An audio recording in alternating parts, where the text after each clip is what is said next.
In vielen Gesprächen stellt sich heraus, dass das Paar untereinander zwar über die Therapie redet, aber jeder nimmt auf den anderen Rücksicht, möchte ihn nicht überfordern und traut sich dann vielleicht doch nicht, seine Gefühle klar zu äußern.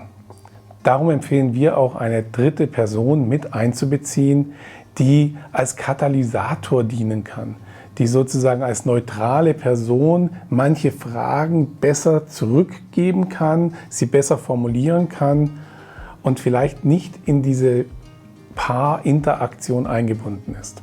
Es ist wichtig, dass man auch die Psyche nicht vernachlässigt, denn es ist nicht nur körperlich stressig, sondern es ist tatsächlich auch psychisch sehr herausfordernd, diese Behandlung immer in einem Spannungsfeld zwischen Hoffen, Enttäuschung, neue Erwartungen, Anstrengungen durch die Hormongabe, nicht mit einbezogen werden oder wo die Rolle zu finden für die Männer.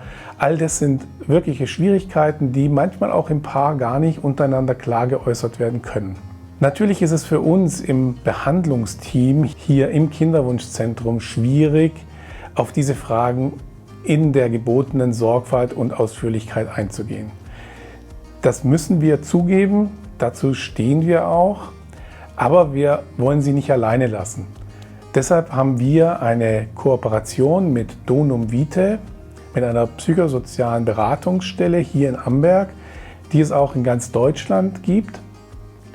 Dort sind die Beraterinnen speziell ausgebildet in Fragen der psychischen Belastung einer Kinderwunschbehandlung.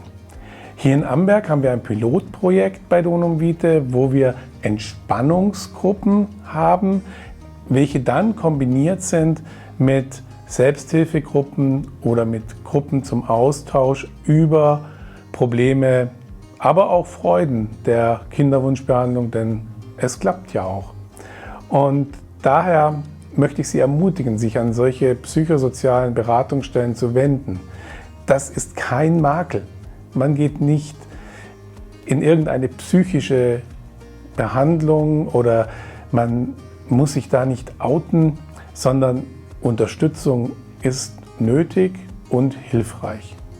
Deswegen mein Appell, suchen Sie sich Hilfe, nicht erst, wenn die Psyche wirklich ganz da niederliegt oder der Stress in der Partnerschaft nicht auszuhalten ist, sondern vielleicht zu Beginn der Behandlung. Erstmal sich auch von der psychosozialen Seite zu informieren, welche Belastungen auftreten, welche Entspannungsübungen oder Partnerübungen ich machen kann, um hier Stress aus der Situation herauszunehmen. Vielen Dank.